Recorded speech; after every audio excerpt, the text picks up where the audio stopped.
And welcome back to the Delaware Way. I'm Larry Menti. We are with Newcastle County Police Chief Elmer and Newcastle County Police Crime Analyst Mike Walsh. Man, you got, I don't know how you fit that on your cards. We're talking about the unique analytics program, data program they have that has been extremely successful with, I'll just read a couple of the numbers out. Homicides over 2 years down 54%, shots fired over 2 years down 44%, robberies down 23%. It's a long list and it's all in the negative. Because your program is so unique, have you had other departments around the country, around the world come to ask you about it? Well, I mean, I think the closest one is our neighbor, Wilmington, is adopting a very similar program. We actually have our crime analysts work with their crime analysts to show them how hotspot mapping it works and how they can use it to their advantage. And I think that's probably the most important one is Wilmington. And Bobby Cummings has come to my meeting. He's, basically looked over everything. We've given them the resources, anything that they're asking for, and they're adopting a similar program. I understand why Wilmington's important to you, but it goes far beyond that. Around the world, they're looking at your program. We've had police diplomats from Colombia sit through our targeted analytical policing meeting, and we actually had to convert the meeting into Spanish for them so that they could see exactly how this works and how the accountability for the resources that we have out there, how everything works. But none of this data is going to happen unless people call. Absolutely. That's the backbone. If the call comes in through 911, that gives us the best opportunity to analyze it and react to the trends and the concentrations of the crime with the right resources. The backbone is not only the 911 call, but what makes your program unique, as we've already talked about, is the broken windows, is the quality of life crimes.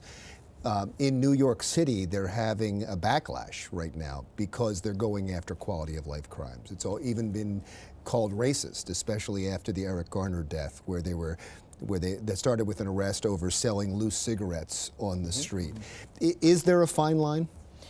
There is. I mean, you actually, I just was with Chief Bratton in Washington, D.C., and I heard him speak, and he said, you can give, if you see your city as a patient and the police are the medicine, you can over-administer.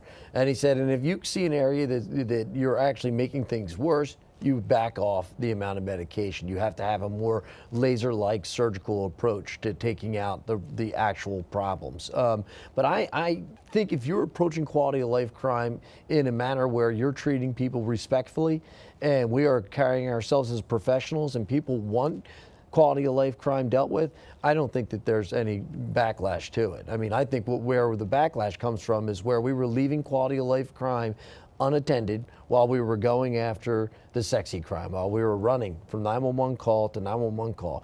Again, your car accidents, your domestics, rape, robbery, murder, we're running to those very quickly and ignoring the other stuff because we say we don't have enough personnel.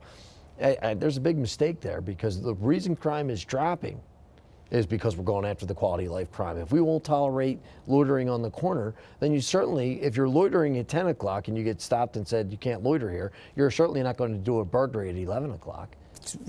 Take me through this. So you get a 911 call, you take it, is there a map that you put it on, or is there a list? How do you use it? There is. We use some fairly widespread computer technology that can both put the incidents as pins on the map, or we can use some mathematics behind it to create hotspots, a weather map, if you will, of where crime is, where the temperatures are the hottest, where the temperatures are the coolest.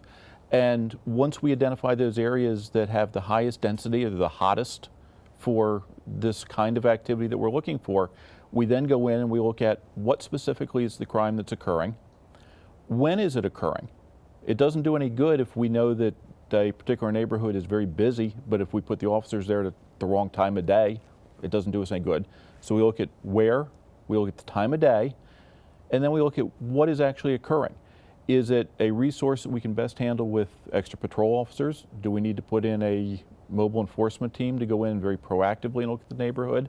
Do we need to put an undercover drug component in to resolve what the specific kind of problem is? And that's your call, right? You Yeah. take a look at that data and you make that call. And I do it with a team of people, but yes, that's it. I mean, and again, it's what medicine does your patient need? I mean, if we get 15 calls about one house that they see traffic going in and out of, you're not going to send a patrol officer over there. You're going to send your undercover drug team over there. You're going to let them have a look. If they see evidence of drug dealing, they'll open an investigation on that residence. You know, people call in and think that just by calling, we have the right to go to someone's house and go in and see if there's drugs. Well, you know, we have to abide by the Constitution. We have to do an investigation, establish probable cause.